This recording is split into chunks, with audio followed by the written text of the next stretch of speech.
I have always had, I think, a real healthy dollop of delusion. I just have. Like, I am a little bit delusional. Not a lot, a little bit. An important distinction. Because I think in order to achieve what I have achieved, where there's no, I guess, like, yeah, there's no reference point for someone like me in this business. You know, why doubt myself when I get doubted literally all day, every day? Sleep with me, you know you should. Trust me, child, it feels so good. Bleed with me, and you'll see that I am all the things you need.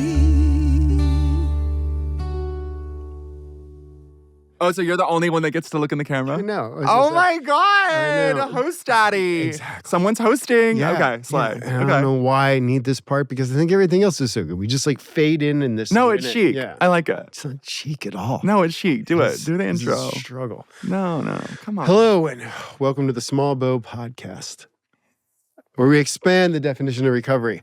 We talk about things related to mental illness, sobriety, love, sex, food, debt, ambition. Ambition is the big one today. My guest is Ryan O'Connell, who is the star of the Netflix show Special. Is that still happening? No. Just wanted to make sure. And now he's got this new book called Inspiration Point, and we're going to talk about that today. And we talk about ambition. We talk a lot about sex, which made me super uncomfortable. Yeah, you hated that. No, yeah. No, never coming Maybe, back. I don't know how much is going to get Never in. coming back again. Oh my God, I've been 86th. I'm going to read from your book. Oh my God. Sorry about LOL. that. No, it's fine. Thank you for reading it. No, well, I just got it 2 days ago. But Oh, I mean, oops. I- yeah. But I mean, Oh, look, you already got dog-eared.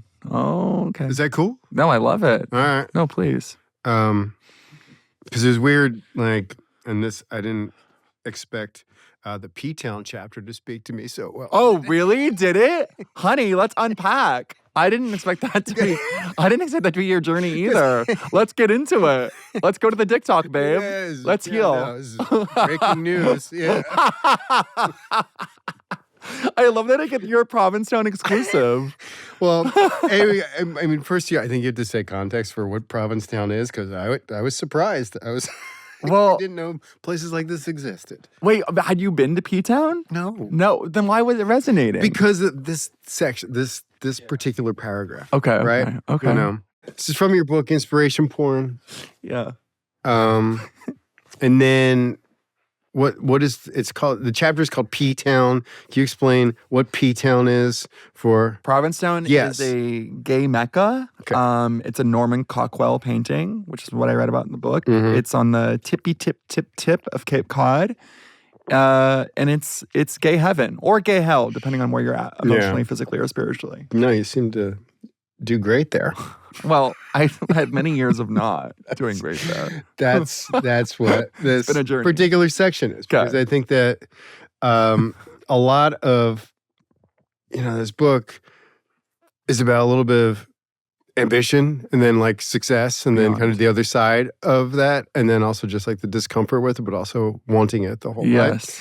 And so this particular part, when you get off the ferry and you struggle with your suitcase, and then you noticed everyone else noticing me struggling with my suitcase. It was a strange sensation moving through the world in HD after being so lo-fi.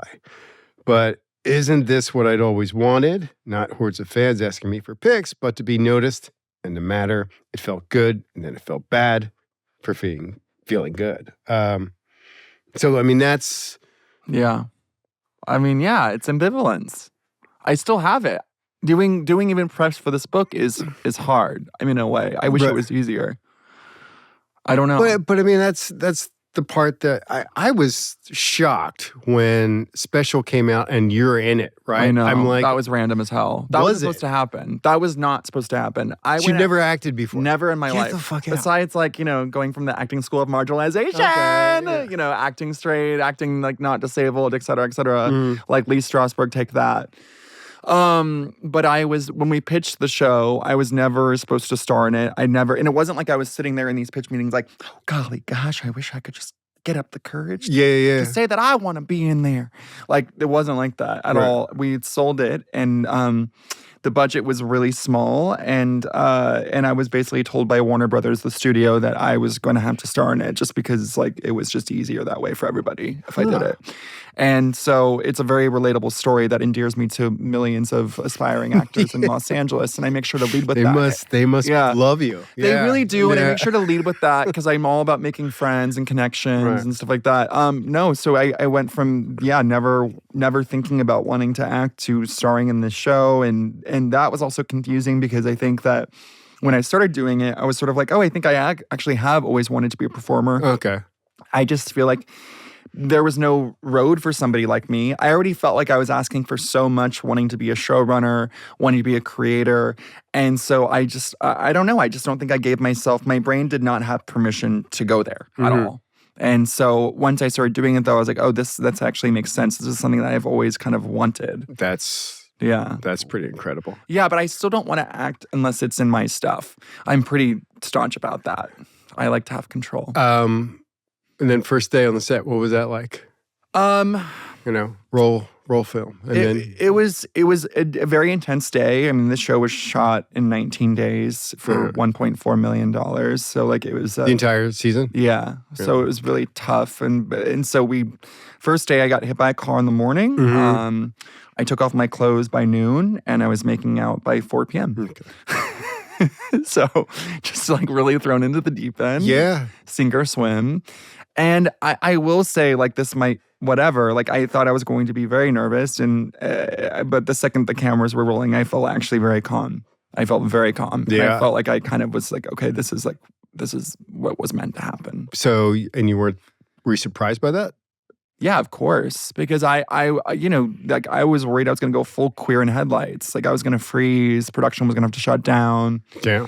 And then it really just felt completely natural. I don't know. I mean, it is weird to say, but it didn't feel like there was a huge transition. Yeah. You know what I mean? It was like, oh, I guess I feel like I'm meant to do this in this show. But night before, you felt the same way, or? No, like, of course I was terrified. I was like, are you kidding me? Like, teeth chattering. No. And by the way, I think they all were a little scared. I think they were. I mean, I was untested, sweetie. Yeah. To go from doing nothing to being in every scene, I mean, it was very, very intense.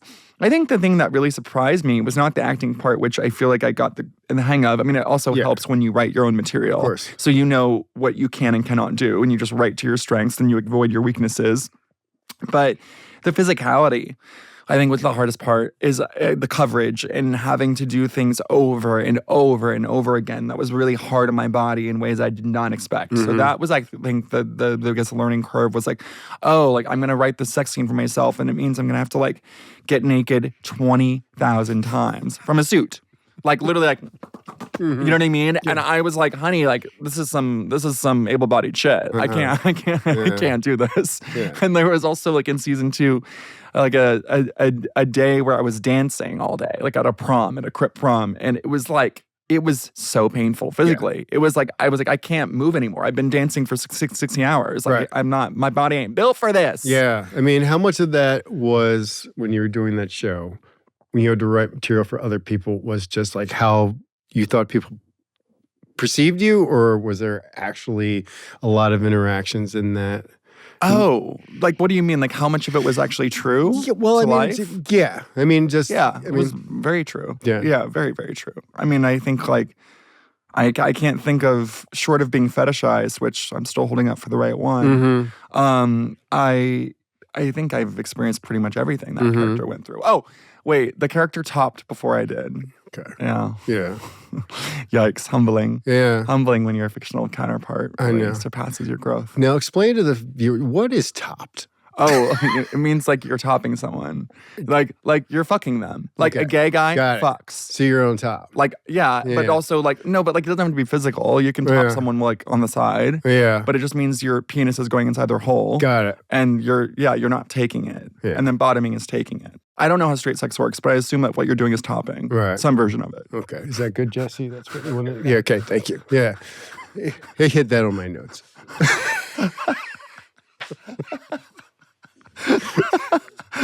Get to what topping is. I'm still trying to figure out how to do a proper interview, Ryan. So I mean, I love it. I'm just trying for context. Totally. Bring everyone in. Yeah. Well, understanding topping is a really good intro. That's what I thought. Let's start off small. I know. This is a recovery podcast. Recovering from topping. Yeah. Speaking of which, how is that going for you? Recovery? Yeah. Oh, it's great. Yeah. I mean, we spoke 2020, I think, around the pandemic when you just sober. Yeah. I feel self-conscious talking about it just because I've now quit. I've been addicted to two things, and at separate parts of my life, and I have quit without a program, which feels I don't know. Yeah. I have so many sober friends, and I have so many friends that are in recovery 12-step program. And that just never spoke to me. And all right, get out. I'm kidding. I know. They're like, get out, like arrest. I literally get arrested. Yeah. This is like my stunt queen. And so, I mean, I remember when I was 20 in my 20s, living in New York, and I was very, very addicted to Percocet. And I was seeing a therapist and speaking very openly about my addiction. And she was saying, you need to go to NA. So I would. And I go to AA as well. And it didn't do it for me. And I had a lot of shame about that. And it was sort of like, maybe I'm just not ready to be sober. This is a defense mechanism. And then later on, when I was addicted to alcohol, same thing. Same thing of being like, this must be a me thing. I must be blocking myself somehow and not being open to the gifts of that recovery program. Right. But ultimately, I really think it just wasn't for me. And I think knowing that was okay and that there wasn't a right or wrong way to get sober would have been very helpful for me to understand. Sure. You basically became a wine mom, right? I did. Very much natural wine. Is that okay? Natural wine, like of that? course. Natural wine. Domaine LA, psychic wines. Yeah. Oh yeah. Yep. But it was an interesting transition from you, like being a successful TV writer, feeling like it's okay because of the success. Go home, decompress. Yeah. Drink wine. Have dinner by yourself, like the martini dinner. Oh my God. Well, there was a lot of things got weird towards the last year of drinking because I was show running special season 2 and under an immense amount of stress. And I remember our writer's room was above Gwen, shout out the restaurant. And I remember I'd be, send everyone home at 5, work till 9, then run my little ass down there and have, I could kind of time it just right where it was sort of like I knew the amount to drink where I could get drunk without being totally hungover.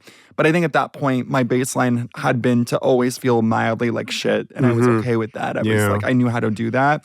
So I would have 2 martinis and a glass of wine, and that would be it. And I'd have like a steak, and it felt very glamorous. Like I'm a showrunner in Hollywood, like eating at Gwen and getting kind of blitzed and like whatever. And that last year, I made a rule for myself that was like, I'm going to never have alcohol in the house, which is a rule I achieved, but I achieved it by eating out every single night for a year.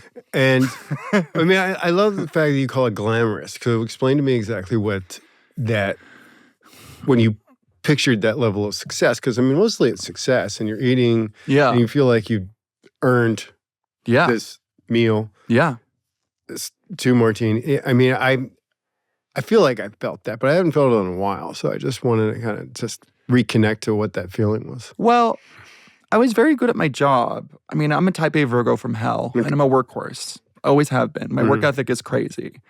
And so I felt like I kind of deserved it. Like it was sort of my prize for being good at what I was doing and achieving my goals and all that stuff. So to me, it just felt like a very obvious reward. But I also think that my brain kind of moves at 1.5x speed all the time. And I think that my way of, I needed to slow things down. I felt like I was vibrating at a frequency that could be intoxicating, but then could also be a prison because it couldn't shut off. I was just like going. And I still kind of have that. Right. I just don't need to numb out about it. Do you know what I mean? I totally know what you mean. It just is what it is. It's my brain. We were just talking about like the failure rate of basically just like being a creative person. Especially here. And then I mean, I you're know. getting it in every single sort of like box that needs to be checked is happening, right? Yeah. And and then did you feel the sense of relief from that? Beyond. Yeah. I felt marked safe, Mm-hmm. which I feel like in our business, Hollywood in general, it's very, very hard to feel secure. I think that when Special was out, there was probably 3 or 4 years where I felt good. Like I felt like I'm actually okay. Not ever naive enough to think that it was going to last. I never thought that. I knew that what comes up must come down, but I knew that things were going to be up for a while, and that's when I bought my house. And I just knew that I was going to be making good money for a chunk of time.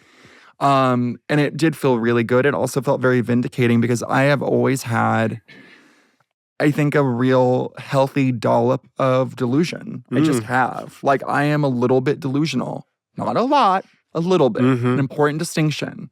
Because I think in order to achieve what I've achieved, where there's no, I guess, there's no reference point for someone like me and in this business, why doubt myself when I get doubted literally all day, every day? And did you realize you had that naturally? Yeah, I think so. When it comes to my work, I've always been psychotically confident. Interesting. And it's weird because it's been like a section of my life that's always been marked safe, and I think everything else was very TBD. Yeah. Like relationships, sex were always like under construction, no self-esteem. A boy comes up to me at a bar and tries to talk to me, I run away screaming, but like I go pitch a TV show to a bunch of like Toms and Teds and Ralphs, and I'm like, bring it, bitch, let's go. So, and I knew that was strange because I saw a lot of people that existed in the opposite realm, that when it came time to, have sex, date, they would be completely like, let's go girls, beep, beep. But when it came time to professional stuff, I would see them get frozen and kind of get stuck in the tar of shame and not believing in themselves. You've never gotten frozen? Not ever in my life. I mean, not really. Okay. When I got hit by a car, well, that's not true. When I got hit by a car, I lost a lot of hand function. It was already not great to begin with. Elbow? I got hit my elbow, and then I got compartment syndrome, which is like a thing that only affects athletes and I guess me. Yeah. And then this is a little scar, and then so it. And what's the scar from? Is that surgery? So they had to open up my arm because it hit me on my elbow, and then it cut off the oxygen supply to my muscles. My muscles were dying. Yeah. And they had to open me up, and so I already was like not working with a full deck. Yeah. And then so when compartment came along, it was like it just took more from me. So I was sort of like, okay, well, I can't really achieve success in the traditional sense of becoming a writer's assistant or just any kind of assistant because I don't have the physical capability to do that. So I became, a Tracy Flick type A Virgo from hell and was like, okay, I'm going to find another way in, which is I'm going to try to get noticed for my work and my voice, and then I will parlay that to getting a TV agent. So I can skip all the other steps and just go right to staff writer, which is what happened. All right. So how do you type? 2 fingers. Can you believe? No. That was 2 fingers. Get the fuck out. I know. Wow. I'm going to totally be carp tunneled out. Boom. Really? I mean, I feel fine now. Do you know Mayor Rashawn? He types that way too. Really? And Hollywood Reporter editor, he types that way. Is he disabled? No. Interesting choice. I know. My sister. I know. Yeah. It's funny to watch him because he's been doing it like for so long. Why does he do that? Just never. I'm like, check your privilege. I mean, why I oughta? If I had all 10 fingers, you think I'd be doing this 2-finger shit? So, are you fast at it? Yeah, of course. Yeah. I'm not like beep, bop, boop. It's like, you know what I mean? Yeah. It's pretty fast. I mean, for me, my point of reference is skewed. I'm sure it was a lot faster before getting hit by a car. Yeah. But it gets the job. It's giving that'll do pig. Yeah, because I mean, of the era that we came up with in blog era, I mean, it's just like, I mean, you're putting that stuff out quickly. I had to write 3 posts a day on our catalog. I know. It was a hipster sweatshop. Hipster sweatshop. Yeah. Did you consider yourself a hipster? Oh, yeah. I mean, I was a hipster probably from when I was 16, which was 2002, which was pretty the advent of hipsters, I would say. And what is a hipster for the kids? To me, at that age, it felt like just having good taste. I think it's become bastardized and probably it's now a slur and kind of embarrassing and cringe and chuggy and all those things. But back then it was like, oh, you like in high school, it was like, you know, you wore like vintage sunglasses and listened to Belle and Sebastian and wore twee and, you know, did countercultural things. Yeah. Like, yeah. I think I was a hipster. You probably were. Yeah. Yeah. You're kind of a hipster now. Like your aesthetic is like, it's kind of giving like dad hipster. Dad hipster? Yeah. Is that okay to say? That's a good thing. I think that's a compliment. Okay. Yeah. No, Do you not like that? I don't know. Yeah. I'm still working it. Yeah. Well, we can cut that. We can cut that part. No. It's fine because I mean, I was reading back to that era and thinking about that era in a way. Indie sleaze. Yeah. Absolutely. Yeah. Yeah. Like Misshapes, Beatrice Inn. Like, honey, I was there. Cobra Snake. Oh, I was there. Oh, I was Desperado. Like, But literally. I wasn't to the cool places. I was just like the divey places, and not like unironically. That's kind of what I. You were was like drawn to. Turkey's Nest. You were like William. Like, yeah. What's the place in, Lower East Side sort of shit? Oh, Max Fish. Max Fish. Yeah, with all the heroin addicts. No, Max Fish was not for me. That was actually too cool too, because that was like skateboarders and shit. Oh, and I wasn't actually there. Yeah. It was that era of Vice. Where were you? The Darty Bar. In Oh, God, Williamsburg. really? Like, that was my hangout. This is some straight people shit. I feel like being hetero held you back from being truly chic. Miladies. I was a big Miladies person. I don't know what that means. Really? No. Anybody? No. Did you go to pianos? Yes. Yeah. Yeah. Yeah. Yeah. Okay. Yeah. I did like some of that stuff. Yeah. You dabbled. Yeah. But it sounds like you were on some straight guy shit.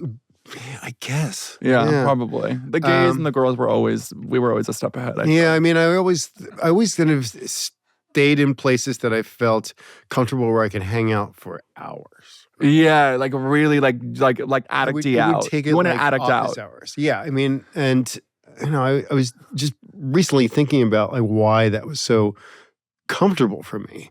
And it was really because I never wanted to go home. Yeah, of course. Right? Even if there was something or someone waiting for me, it was just, I needed this endless night to feel like I'd accomplished something. Well, by the way, I do think there are watering holes that are very alcoholic coded. Like my friend Carly and I just went to a place. I feel like I'm going to get it wrong. It was in Eagle Rock, and I walked into the bar, and I was like, "Oh, this is a place for alcoholics." Like you just know it when you see it. Yeah, you know what I mean. It's like you just something's in the air. I know honey. it's the sound of the door handle. Literally, and you're like, "Woo!" And then yeah. everyone's been there for say it with me 6 hours. But I mean that comfort was something that I'd sought my whole life, and then in sobriety, it's not there. Right. Yeah. I mean, and not even because of the substances or anything like that, but just that ability where, okay, I had a long day and a good day most of the time. Where I'm just like, oh, now I get to kind of decompress. But it was just like, most of the thing that I was trying to get rid of was loneliness. Oh, of course. Yeah, right? Yeah, of course. But I was also really upset with myself that I couldn't be alone, but I wanted to be alone, right? At the same time. You wanted to want to be alone. Yes. Yeah. I wanted to be someone that was okay with being alone. I wanted to have a bedtime. I wanted to have all of that stuff. And it just felt like, and I still struggle with the bedtime, to be honest with you. Yeah. But I mean, that was the thing that I was chasing a lot of the time, was just whatever that ease was, right? Yeah. I mean, I think when you're living in New York, there are 80 channels to watch at any given time. Mm-hmm. But I think that when you're using, you are stuck on one channel that you'd rather not be watching. Yeah. And your rhythms are very unique and distinct. Right. And you are basically, you hear a frequency of the city that non-addicts can't hear. Yeah. And it becomes strange. I remember just going to random places all hours of the night to get drugs. So my drug dealer was so slippery. And you were opioid guy, basically. Beyond. Yeah. And it was really hard. Percocets, all this stuff, painkillers. Percocet, Oxy, Roxy, Vicodin, Roxy's. They're small. Better for your liver, for your stomach. But I mean, that's some professional shit. I think, well, first of all, painkillers are it was so funny. Drinking, I was probably a heavy drinker, I would say, for 3 or 4 years. I didn't last long. Yeah. I really didn't. Because it was so brutal. Mm-hmm. Alcohol is so brutal. I mean, I think it's just because it's been so normalized in our society and it's legal. Yeah. It feels like hee hee ha ha, not that serious.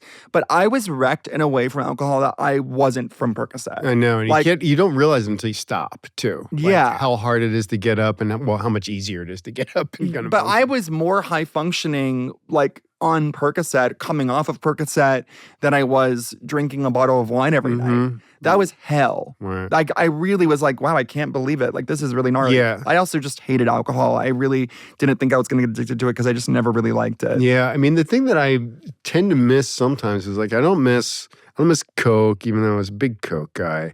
I don't miss booze at all, but I do miss the days when I would have, Xanax or painkiller because I used to kind of get them randomly. I would just Sure. like when I would buy stuff, like my dealer would just throw it in in. extras. Yeah, Yeah. and I would get like some Welch's grape soda for whatever reason.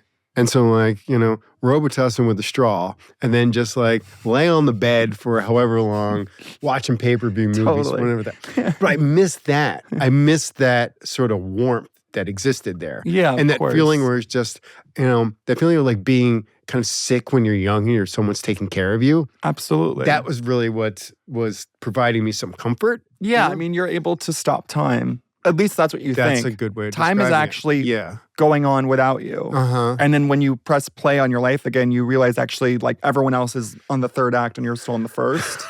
And you have to like catch up. And you're like, oh, that's annoying. Yeah. Because it all adds up. Yeah, I mean, I All used of to, like, one of the feelings I do not miss at all was just like when I would have something like that, it would be like Sunday night at like 6 o'clock, especially in like the winter and East Coast winters where it get really dark. Yeah. And New York would be like wet snow, like, and I haven't eaten, right? Yeah. Because I've You just didn't? been, well, it's like I would just haven't been. I never you know, forgot. and I just realized it was just like, oh, well, I need something. And then I would try Sure. to like pretend that it was a normal day. And just like, oh, I'm just going to have some pizza. Sure. But I wouldn't be able to eat the pizza because I was so pilled out. Yeah. you know. What You know, were like you, that scrapey sort of thing. Were you fucking during this time? Like, Like, were you fucking? no. No? You weren't fucking? I mean, allegedly. But Do you remember? I mean, I was terrible at that. That's also one of the things I realized, like coming Were you out of it. horny? Maybe. Interesting. But did you have I was lonely. So know? you could get girls to fill that loneliness? Sure. You did. Yeah. But did you feel like an active participant in any of it, or did it feel like it was happening to someone else? That's a great question. I think a little of both. Yeah. This is great, by the way. Yeah. Is this bad? Should I be saying this? Is it bad? It's fine. Do you not like this? Of course I don't like it. It's You're like, uncomfortable for me. Jane cut. No. Jane cut. No. But I mean, it's an interesting question because I do think about that stuff. And I'm like, there are obviously people that I was in love with, but I didn't know what I actually needed to Sure. ask for, right? Yeah. Did you know what your relationship to sex was like until you like while you were I mean, we using, can or get no? really into this part of that I realized in sobriety that there was some point when I was young when something fucked me up, Yeah. right? Got it. Like there is some part of my body Sure. that is untouchable, Yep. right? And I don't know when it's going to happen, but at some point it's going to happen. I'm going to just run the fuck away, Yeah. right? Yeah. So, I mean, in terms of sex, I mean, there was always that moment, right? I mean, Right. even if I was like craving it, there wasn't anything that was going to actually fix whatever was there. Right. It's actually going to activate it in a way that Right. I don't like, right? Interesting. Yeah. Uh-huh. Yeah, I think I had a lot of, issues, like really felt threatened. Mm-hmm. I couldn't tell you why, but I felt it. You right? felt unsafe or something? Yes. Yeah, Mhm. for sure. And did sex feel unsafe to you? Yeah. It did. Yeah. And did it dissipate in sobriety or did it get worse before it got worse? It got worse. Yeah. It Yeah, was a I mean- real sort of thing to figure out. Of Yeah. Just like, oh, where am I supposed to, what does hugging mean? Yeah. Does that make sense? Of course. Yeah. Of course. Intimacy. Mhm. Yeah. Yeah, for sure. And still trying to figure out, how things work in that area. How did you work on disentangling that? I mean, lots of therapy, obviously, and then couples therapy helps with Julianne because it's just here's the stuff that she sees, and then here's the stuff that if she talks about it, and I'm like get angry about it, and I'm just like, don't mention that, right? Yeah, of course. But working through all of that stuff forces me to kind of go into some rooms I don't want to go into, right? Yes. And of course. But it's also necessary. Are you proud of the relationship you have with sex today? No. You're not? No. You feel like still you're figuring still under construction? Yeah, for sure. Do you feel like it's your final boss? Final boss, it's an interesting way to put it. No, but I feel like it is something that I struggle to fully know what my part is. And again, it goes back to, what I need. Yeah. What someone else needs. Yep. And then why, where's the part on the doll where I touched you, sort of kind of mapping of like, whatever my past was. Of course. And then trying to kind of accept that part, but then also kind of have this new version of me where I can be tender and loving and active in like a relationship. Yeah. I'm trying to sit still and I'm trying to kind of take this in. And I'm just like trying to figure out just like what my physical response is to this sort of conversation, right? Because I think this is necessary. I think this goes back to all of this other stuff. Of course. Where it's just like, okay, why am I cold? Why am I kind of moving back and forth? Why am I fidgeting? Yeah. All this stuff, right? Because I don't feel like I should be, right? Well, no, I mean, I don't think you can judge it like that. I don't think you should. I think the judgment makes it worse. I don't know. I personally find, look, I'm saying this as a person who really judges myself and puts myself to a really high standard and does not have a lot of empathy for myself or for anything I perceive as weakness. Yeah. I have a very hard time with that. Okay. But I realize that when you judge yourself, it is fertilizer for whatever you're going through. It's fertilizer. It's like chia, like it's going to grow. Yeah. Do you know what I mean? Yeah. To use a very current reference, Chia Pet.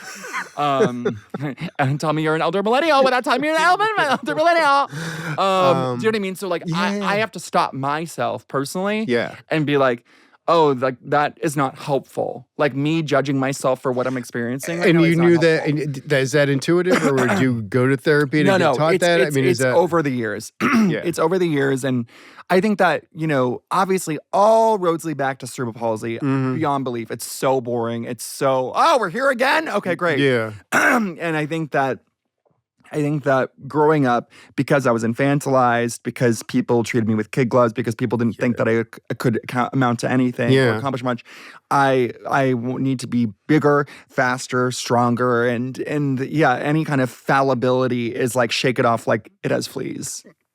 And that's interesting in the fact that you went that direction as opposed to withdrawing, right? I know. No, I'm also like motivated by revenge primarily. Chip on your shoulder. You see, this is the thing that, because in sports, especially in football. Michael Jordan. I watched The Last Dance. Yeah. Not me literally connecting to Michael Jordan. Yeah. Being like, but I mean, the competitive. Do you feel competitive? I mean, is that? Yes, mostly with myself, if that makes sense. Yeah, that makes perfect sense. It was all tied into wanting to be the best boy. It's very important for me to be the best boy. I want to do a great job. I want whoever is in charge of me, I want to be like, Ryan is a great employee. He has amazing work ethic. He says what he's going to do. His follow through is impeccable. So like that stuff to me, I mean, I still have that. I still have to kind of combat that feeling because it still comes out and it makes my life much harder than it needs to be. In what way? Well, just because I put myself into such high standards of productivity and still delivering. And it's like, it doesn't even come from like an outside force. It's not like I have a Devil Wears Prada boss, telling me like, I got to do this, I got to do that. It really is coming from all within of being like, I got to be the best because I still really, really struggle with my self-worth being tied into how well I do at work. Well, I mean, we can go back to this part where you're very aware that you're doing special and everything is clicking at the time. You're nominated for an Emmy, and you also realize that it's kind of a finite amount of time that there will be a down. Time is running out. So now, when you are working now, do you feel like, I have to do something better than that? No, I just feel really grateful. Okay. The industry has changed. Well, that's healthy. Yeah, well, I mean, the industry has really changed. Sure. Okay, so like, when in 2019, if you were a marginalized person in Hollywood who wasn't killing it, there was plenty of reasons to feel bad. Do you know what I mean? Amazing thing to say. No, like literally, like I'm just saying, like I'm not saying that's even correct. I'm just saying, like that was your moment, and if you didn't seize the day, like there would be this feeling of, oh my God, I don't know if the train's gonna come again. Which, by the way, it hasn't. Okay. So now, like, you know, honey, we live in Tim Allen's world. Like, we shifted gears. ... Yeah. So like the fact that I'm able to even still be working in this business and still making a living and still like marked safe is pretty incredible. Yeah. So I just feel really grateful that I've managed to like survive. Does LA feel like home? Yes and no. I don't like Los Angeles. I'd much rather move back to New York. I used to love it deeply. But I'm going to quote Jason Segel, a sentence I never thought I would ever say. And he talked about LA feeling like you're on campus and you can never get off. And so once I kind of had a front row seat to the entertainment industry and realized I didn't want to have a front row seat, the city became kind of tainted for me. It was a company town. And so it's a stock market. You're very aware of your value no matter where you go. And I really didn't want to live my life that way. I wanted to change my value system. Did you ever have a mentor creatively that you were like, this is a person I want to be, right? No. I mean, is that bad to say? No. Well, actually, it's interesting to me. That's not totally true. I'm working with Greg Berlanti right now, who's this producer and showrunner, and he was one of the first. I wrote a script right when I moved here, and he loved it. And he's very powerful. He's been powerful for a very long time, and just having him be obsessed with it really gave me the courage to keep going. I was like, oh, if this like power guy who is very successful and very creative sees something in my voice, like it means there's something there. So working with him now on this TV show has been really kind of rewarding. It's been like full circle. But I don't know. I don't know if anyone's really ever had the kind of career that I've been like, oh, copy and paste. Do you know what I mean? Yeah. And because I kind of just want to do whatever I want. Yeah. Which is like kind of a problem maybe, but I'm not like strategic in that way. I just want to do what I want to do. And so you've never been strategic? Well, I have. I mean, I was very strategic when I started being a blogger and was very clear about like wanting this to be a pathway into TV and film. That was very strategic. And I hit those deadlines right on time. Like, you really did. Well, I did. I mean, and that was very laser focused. That was very like type A intensity. And how did you even possibly see that there was a path to that? Well, there wasn't really. So like when I graduated, Thought Catalog was very nascent. Like it hadn't really found its voice yet. They were just starting out. It was very like kind of alt-lit vibes, like Shaolin energy. Yeah. And also I was 23. I think Tiny Furniture had just come out or was going to come out. So this idea of identifying the millennial generation as a type had not really entered the zeitgeist whatsoever. I was 23. I was Les Mis. I remember actually like Nick Denton was one of the first people to ever notice my writing. I wrote a sex review for Butt Magazine, which was the first thing I'd ever gotten published. BUTT magazine. Yeah. I didn't know it was BUT comma. I just like want to explain gay. I just want to explain gay things to you. Can we have a podcast where I'm just like literally like this is gay vibes, and you just like literally freak the fuck out? I know, and you go through 80 glasses per interview because they just shatter over and over again, and it's clean up on aisle 4 energy. No, God, I love it. I just feel like sex is like a third rail for you. Absolutely true. Yeah. So just like you approach with care. Yeah. I understand. So basically Nick was like, oh, like he just took a liking to me. And I think he was interested in me going on to Gawker. And at the time, I was writing for Thought Catalog. I was submitting my first pieces, which were how-tos, because I didn't know how to write. I really didn't. I didn't understand like sentence structure, but I did have a voice. And so how-tos are they're very easy to write. Yeah. Very easy. You don't need to know sentence structure. You just go blank, blank, blank. Yeah. And you also assume this kind of authoritative voice that like no 23-year-old should have. Yeah. So anyway, those posts were doing really well. And it was becoming kind of understood to me that my posts were like doing the most amount of traffic. And then, but Nick was still kind of circling me, if memory serves. And then I kind of used Nick as leverage to get an offer from my boss at Thought Catalog. Okay. And he delivered first. That's nice. I know. It kind of was like my sliding doors Gwyneth moment. Right. But here's the thing with Gawker, and this is where I really needed to create my own way, was that I liked Gawker a lot. I really did. I did not want to feel bound to live in one kind of voice. I did not want to just do snarky, acerbic, bitchy takedowns. I love that. That is one layer of the 7-layer dip that I want to access creatively, but I didn't want to feel like hogtied to that voice. Yeah.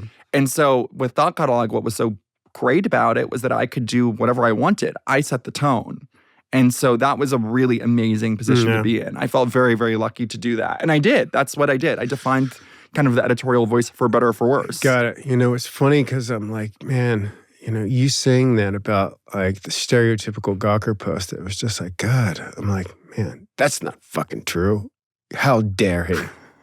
I mean, I'm thinking that, but it's so dumb to think that because I worked there in 15. I worked there for a year. I move away from sex not to trigger you, and then we're literally in the first 20 minutes of Saving Private Ryan for Gawker. I'm like, oh my God, how many rails do you have? The third, fourth, fifth rail? Jesus Christ! Booby traps. Yeah, no, but I mean, oh my God. But it's interesting just to think back on that, where I understood that perception, and then I was really working hard to kind of let everyone that writes there feel like they didn't have to do that anymore. Right. I mean, that was a lot of my mission. Well, Rich wrote these really incredible posts. I think they were called like the shame. Pride and Shame. Pride and Shame. Yeah. And they were very vulnerable. And I loved it. Yeah. But that was, to me at the time, an anomaly. Like that, I remember being like, oh, that's interesting. Like, they don't usually go this deep. Yeah. Especially with gay stuff. Yeah. And so I really, really appreciated that. But that's kind of what I was doing over at Thought Catalog. I mean, I just wasn't, it was just kind of like LOL and not really taken seriously. I mean, and it's funny because, you know, I was living with Rich at the time. Yeah. And it was kind of a collaborative sort of like part about that because he had just, you know, broken up with his long-term boyfriend. And, you know, he's like such a like good-looking guy and he's got, you know, a lot of attention around him. And I'm watching him sort of navigate this new version of himself. Yes. Right? Yeah. And, you know, I encouraged him to write about that. Right? Yeah. And then, you know, obviously, I mean, he developed this wonderful story arc of that whole thing that, you know, I mean, obviously you see how uncomfortable I am about this stuff like that, but it was weird. It was weird just like, you know, how much I'd loved him writing this way. I knew there was something special happening with that. Right? Well, you know? Was part of you loving it so much because you wanted to maybe wish you could do a version of that yourself? No. Okay. I mean, what I'm doing now on the small bow, the writing I'm doing on the small bow, is the stuff that I wrote that when I was like 23. Yeah. Like at every kind of, you know, knockoff McSweeney's, whatever sort of place that I can get at. Because I couldn't get into McSweeney's. I couldn't get into like Zoetrope or stuff like that. Yeah. These are the places that I submitted to all the time. Yes. But I would write these, you know, long essays, ripping off David Sedaris. But I mean, that was who I wanted to be. Right. I wanted to be David Sedaris. Yeah, for sure. Yeah, famously doesn't talk about sex. Damn it, Ryan. Talks about air travel and how annoying it is. But I mean, this is... my Fitbit. That's true. No, I know. I mean, I love David Sedaris. I love it as hers, but you have to... But I mean, it's just like, this is the type of book that I would want to write. Yeah. I'm finally getting the chance to write like a memoir at like 52. Yeah. Which is like, you know... correct time to write a memoir, I think. I mean... seriously, I think it's good. I mean, it's interesting to think back when I first got to New York and I was like 23, 24. And like, if you had told me then, we're just like, oh, you'll get a chance to do this, but you have to wait like 25 years. Yeah. You know? Yeah. I don't know if I would have handled that like the way because you wanted it now. You were like, you were memoir style. So like the thing that, and I think this came up a little bit in this book. Yeah. But, you know, I used to get really super jealous of 30 under 30 lists, 40 under 40 lists, whatever. And it was less about kind of being the public, but I always wanted to be sought after. Oh, You know? Yes, of course, in demand. Yeah. It's so trash to want things. It is. It really is. So embarrassing to want. It's so embarrassing. Well, ambition's a cancer. Like, it is. See, it is. But do you really believe that, or do you think that's... depending on the day. Okay. I think ambition is really important and very healthy, but I think to have it take up the primary real estate in your noggin is not chic. Yeah. And not a real recipe for a happy life. Recipe for a happy life. You know what I mean? Yeah. Do you think ambition is not a recipe for a happy life? Depends on how What the much outcome? ambition looms over your life. Yeah. You know what I mean? I mean, look, I wrote a book of essays that is literally me getting railed for 60% of it. Yeah. I know this is not going to be Eat, Pray, Love. Okay? I know I didn't write Tiny White Women by the Lake. Okay? Right. This is for my gays. Yeah. And some girls, if they're ready, Yeah. you know, and of course, always for you. I was just gonna say, it's just like clearly. Always. Yeah. Everything I do, I know. it's for you. Just so you know, was right like- now, everything I do is for you. It's like, this is the book that I've been waiting for my whole life. Yeah, I love how you're like, this is the book I want to write. I'm like, me getting railed at the Bowery by like someone with 3 first names. Okay, like dare to dream, AJ. I'm sure that can be arranged. No, I mean like, but yeah, I mean, so it's like I'm very realistic about the outcome of this book. But here's the thing. I need to check my privilege because I make all my money from TV and film. Yeah. So books for me are just fun, play. It's for me. great. Yeah. It's for me. Yeah. I do not go into it with any kind of commercial top 40 sensibility. I just would never. I already sell out every day in top Hollywood. 40, top like the music. Right? Yeah, like top 40 Got pop it. song. Not the other thing. Yeah. I just want to make sure. We're like, You're getting triggered by lists again. I'm Top 40 under 40? Yeah. Who's on it? that's such a horrible image now. Yeah. You've ruined top 40 for me. But it's I I make my living through TV and film. So I make creative concessions there. Yeah. Because it's my job and I'm okay with it. Like Okay. I really am. But for books, man, books should be pure. Like they really should. Mm-hmm. I mean, coming from a place of not making my income from it. So it's like, I don't know. But so I like this book coming out. Yeah. I do feel this sense of ambivalence because I haven't done like press properly in like 4 years. Yeah. So it definitely feels like I'm like wading back into waters that can be complicated for me. I think I saw an interview somewhere, or maybe you wrote about just like the selling portion of just all of this stuff and how to be good at selling stuff, and you aren't good at it, right? Yeah. And then realizing that that is a skill that I don't have. Yeah. Right? Oh, I do that, but I don't like it. I still can do it, but I don't like it. There's no part of me. I know a lot of people who are unburdened and they can just go like, bing, and they don't feel any kind of way about it. Mine's complicado. Okay. I mean, it should be, I think, a little bit. And that's okay. Yeah. That's So I assume you're not going to, for your rollout for your memoir, do like thirst traps or like any kind of like, hey, I did a thing. Hey, I did a but thing. I mean, it's just like pre-order now sort of stuff. Like, I mean, that gives me the most anxiety. Oh, yeah. outside of writing. Welcome to hell. Yeah. Book promo is like asking people to go to your birthday party, except there's no cake. Yeah. So it's like That's literally exactly right. like what, like it's literally just for you. Yeah. And then you have to call all your famous friends and ask them for favors. You have to ask for blurbs. You have to ask help for marketing. I mean, truly, it is horrible. I know. And that's the thing. I'm just like, God, I need better famous friends. You do need more famous friends. You should really work on that. Yeah, I mean, look, it's going to always be complicated because the small boat is an extension of you. You're writing a memoir, so you're commodifying your identity. You just are. Yeah. And whenever there's a commodification of the self, Yeah. it's going to be Herbie fully loaded, I'm assuming. But it also, Fully loaded. but you can't also, What do you mean? Like explain that. Sorry. Herbie Fully Loaded, the movie with Lindsay Lohan? Like, I mean, or is this another fucking reference that I don't get? Can you tell I haven't talked to a straight guy in so long? I'm literally like, oh my God. I'm like, what are the references? Okay, so it's like Taylor Sheridan at the Madison. Is that anything? No, the Madison's not good. Yeah, right? yeah. I mean, I love how you immediately activate. Yeah. You're like, LOL. I was The just like opposite going to of your- sit there. The and say opposite of just your like, third rail. You know, actually, Taylor Sheridan writes very good television. I'm such a Landman guy. Oh. Landman is the best. Yeah. LOL. She comes alive. Oh my God. LOL. But what do you mean by that? I mean, it's like Commodification of the self. because I you understand. can't say like I have a hard time promoting myself when you're writing a book about yourself. Exactly. Yeah.